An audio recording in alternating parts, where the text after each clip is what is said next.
Hi, everyone. Hi, runners, walkers, whatever you are. Welcome back to week 7 of my marathon training. I'm training for Mount Charleston on April 2nd in Las Vegas, Nevada. So week 7 for me did not start off well. I don't know if you recall, but last Saturday when I did it was a 7.5 mile run, not a big deal, with 4 marathon paced miles in the middle. And I recall telling you that I had to stop 2 or 3 times. I hit my paces, but I stopped to catch my breath. That is not typical for me. So normally they're comfortably hard, but they're not so hard to where I need to stop. So after that run, I came home. I felt a little defeated and did Heather Robertson workout, feeling really tired during that workout. And I went upstairs and I was in bed for the rest of the day. And I thought something is very off. Well, it was because I had COVID. And I think as runners, we're really in tune with our bodies, on our heart rates. And one of the first indications that we're not feeling well is how we feel when we run. And that was an indication that I knew something was off.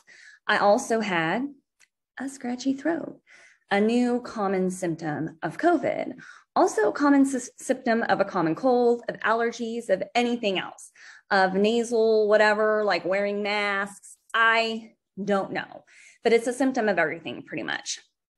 So I started feeling a scratchy throat, but I was like, it's not COVID. It's not COVID. And but then after that run, I was like, ooh. And I will preface this by saying, because I know the first thing you're probably thinking is, were you vaccinated and were you boosted? And the answer is yes and yes. I was vaccinated, or I am vaccinated, and I got boosted in November when my 10-year-old was finally able to get his vaccine. I got boosted, he got his vaccine. So I was boosted and vaccinated. But this variant doesn't really seem to care if you're boosted and vaccinated. However, I will say, and again, I'm not a doctor. I can only tell you my personal experience with it. I will say that I think being vaccinated and boosted helped with my mild symptoms. So I'm very, very grateful that my symptoms were throughout it very mild. So knowing that, I'm going to go ahead and get on with my week. So I realized I have COVID after the run. I was supposed to have dinner with my cousin that night.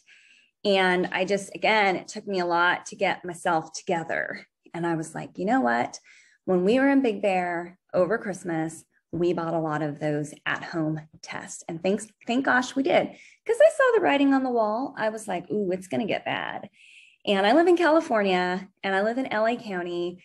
And it's been a big struggle for LA County in general.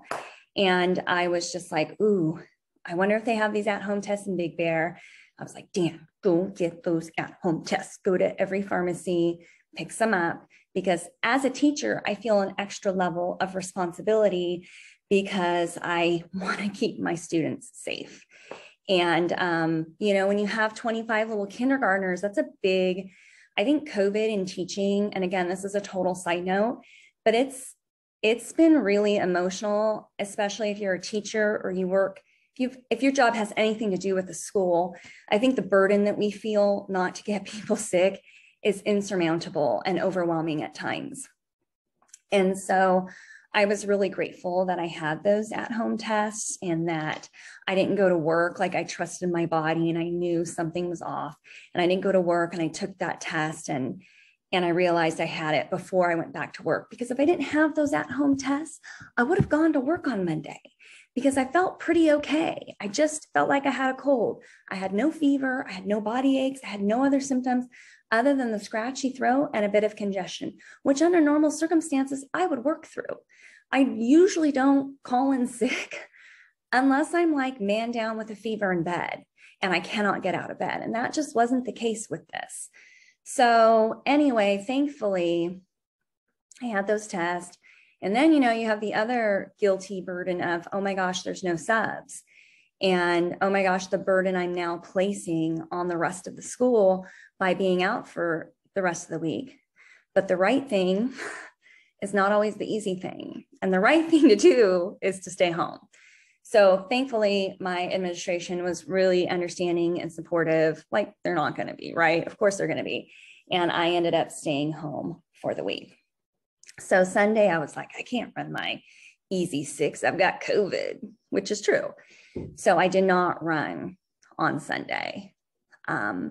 Monday, my kids went to school because they're fully vaccinated. I tested them. They were negative. I called the school. They're like, well, if they're vaccinated, they don't have any symptoms and they're negative, you can send them. So they went to school. My husband went to work, and here I am at home feeling guilty, chomping at the bit. And I was like, you know what? I think I can do an easy 6 miles on the treadmill with Tommy. I needed some Tommy motivation too. So I met up with Tommy Rivers Pusey in Tokyo, and I did a 6-mile easy run with him and learned some Japanese. And I was happy to see him. He was exactly what I needed because I was feeling down. And I felt okay after that run. I got off the treadmill and I felt a little disoriented, like, whoa. And I normally don't feel that way, but whatever, I had COVID. So on Tuesday, I get really dumb. And I had speed intervals on Tuesday, half-mile repeats, 6 of them at 7:12 to 7:25, my 10K, my supposed 10K pace. That's the pace you're supposed to be able to hold for 6.2 miles. So attempted those on the treadmill. And whenever I try to do speed on the treadmill, it's nice because you can just really focus, but it also feels faster to me than those paces on the road. So it was an epic fail. I thought I was going to die. A few times the treadmill almost threw me off, like literally. And I was like, what are you doing, girl? You have COVID, knock it off. Get off the treadmill and take a little rest. So I turned that speed interval into easy 6. And then I was like, forget it. This is a sign. I'm taking tomorrow off, Wednesday, and I'm just going to rest as my body needs because I have COVID. But then, so Wednesday I didn't do anything. I slept in, I laid on the couch. And again, as people who like train for marathons, that's just not something we typically do. So I start feeling like, and then I do a deep dive. I check my Luke Humphrey Facebook group and I'm like, COVID, because like, how does everyone else handle running through COVID? Everybody is different, but there were some threads on what people had done. And some people ran through it and some people took the time off and some people. Well, so I kind of got a gauge for that. Then I did a deep dive through Reddit, their advanced running or running group. And same thing. People did different things. Some people were like, I didn't take one day off during COVID. And then other people were like, whoa, I was man down for 14 days. So again, everybody is different, but it just gave me an idea of what I can and can't do, I guess. So, and then on Wednesday, I felt pretty congested. My nose was really plugged up. And when I run, it kind of clears all that stuff out. And so I decided, and then I also took another COVID test on Wednesday, because if I was negative, I could have gone to work on Thursday. I was like dying to get back to work. And no, I was still positive. The line was fainter though on Wednesday than it was on Saturday. Saturday, you're supposed to wait 10 minutes. The red line came up in like 2 seconds.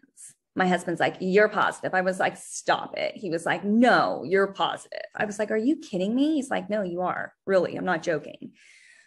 Anyway, so Wednesday, the line was still there, not as prominent, but it was there. So I had to tell my work, sorry guys, I'm out until Tuesday. Anywho, it is what it is, right? And then at that point, I was just like, embrace the time off, finish some books that you've been reading. I don't know. So Wednesday, I didn't run at all. Thursday, I was like, you know what? I feel more congested than ever before. Let me get back on the treadmill. I'm going to talk to Tommy, do an easy 6, and, get things moving. And after that, I felt a lot better. And I really wanted to make sure that the run was easy. So one thing that I do to do that is I wear a heart rate monitor on the treadmill and I can see what my heart rate is. And I wanted to keep it below 140. So I was like, if I'm going to run, I have to make sure it's easy. And Tommy throughout the runs too will always remind you of that. This is how you should feel during easy. He's a big proponent of the easy run. And once I started running with him on the treadmill, like I said, it totally changed my running. I never used to run easy. And now I do all the time. And I think the most important component of training. That's just me. So anyway, Friday I did another easy 6. Friday was the first day I woke up and I felt pretty good. Not that I was feeling terrible before. I just wasn't feeling like myself. So Friday I didn't have the congestion. I got on the treadmill. I felt really good. Not like perfect, but much better. And then I was like, I'm going to take a COVID test. And I knew it was going to be negative. And it was. So hallelujah, Friday I tested negative. And then so Saturday, I had a 12-mile run at my easy long run pace. Is it easy long run? Anyway, and that pace for me is a 9:11 to an 8:47. And so I was like, and then of course it was raining, which was a good thing for me that it was raining, because I don't know if I would have ran outside if it was a beautiful day, knowing that there's going to be more people in the park. And even though I was negative, you're like, am I really negative? I don't know. I don't want to get anyone else sick. But with the rain and everything, I was like, okay. And no, I've always run through the park in the rain and no one's out. So, and if people are out, it's really easy for me to ditch them. So I took my own water, something I typically don't do. I hate running with water. The park I run through is a figure 8 loop. And even if I have a 16-mile run, I just do that thing repeatedly. And I know where the water is and I know when I'm going to stop. And it's just easy for me. So I took my own water. I put Tailwind in it because I wanted to stay extra hydrated. And then I also took a Huma gel 15 minutes before, caffeinated. I normally don't do that if I'm running 12, but again, I did because I wanted to have the energy for the run. And then I took a Huma gel 6 miles in. When I start getting to 16 miles, I usually take a gel every 4. But again, because it was just 12, I took it at 6 miles in. I'd never taken Huma before, and it was pretty good. I liked it. I've tried Martin before. And again, I don't have issues taking gels, fortunately, but I do hate the texture of gels. Like that will give me a gag reflex, the texture. The flavor, it doesn't do anything to my stomach once it's down. But Martin, God, I love the texture, but I hate the taste. And they're expensive. They're real expensive. I think they did Martin at the Boston Marathon, which is kind of cool. Anyway, I digress. So I did Huma. And then when I trained for my last cycle, I did the Stinger Gold honey flavored, and those were pretty good. The texture is bad, but the flavor is good. So the Huma was pretty good too. The texture was better than a typical gel. It's all natural. It's got like chia seeds and stuff. So I think I'll alternate between those two once my runs start to get longer. But anyway, I did a 12-mile run, 8:43 pace. Didn't feel as comfortable as those paces have been feeling lately, but I'm pretty proud. Like it shows that I'm on the mend, right? And I'm coming back, making a comeback. And that I'm really, really fortunate and grateful that this didn't knock me out too much. So, because that was a big concern too. And thank gosh I got it early in my training cycle as opposed to like a month before my marathon or 2 weeks before my marathon, where it's like I can't even run the race now. So, there's a lot, and then I'm alive. So anyway, I ran a total of 36 miles for the week, which I'm going to say pretty good with COVID. Pretty good. I'm not recommending anyone else do that. I'm not saying go ahead and run through COVID. But I'm just saying this is what I did, and again, I based it solely on how I felt. After my Tuesday run, I was like, you're taking the rest of the week off and you're just going to pick it back up on Monday. And then as I started reading people and their experiences, And then I was feeling worse on Wednesday and I didn't exercise at all. That's when I decided to change it up and just see how it goes, see what I can do. So I ended up doing 36 miles. I'm glad my 12-mile run went well. I'm the Tuesday run, dummy me, trying to do that with COVID. And then having COVID on my mind too. You've got to be mentally in a really good place to knock out those Tuesday workouts or those speed workouts. And I just wasn't mentally in a place. Obviously, I had COVID and that was on my mind mentally, and like being in tune with how I felt. I was very cognizant because you don't want to derail your progress by overdoing it. And that's really easy to do. There is a fine line between really pushing it and derailing your progress. Again, my experience. So that was my week 7 with COVID. I hope, I'm really lucky my kids don't have it yet. My husband hasn't gotten it yet, as far as we know. So I just felt like this whole time, I'm kind of happy to get it over with. I wish they would have gotten it with me a little bit so that we could have just hunkered down together and just gotten it over with. Because I feel like I've been playing dodgeball for 2 years. And then I was hiding out in the back. And then the front of the line was going down. I was like, oh God, that ball's coming for me. And running, stay safe, and look forward to chatting with you next week, the few of you that watch. Anyway, so bye.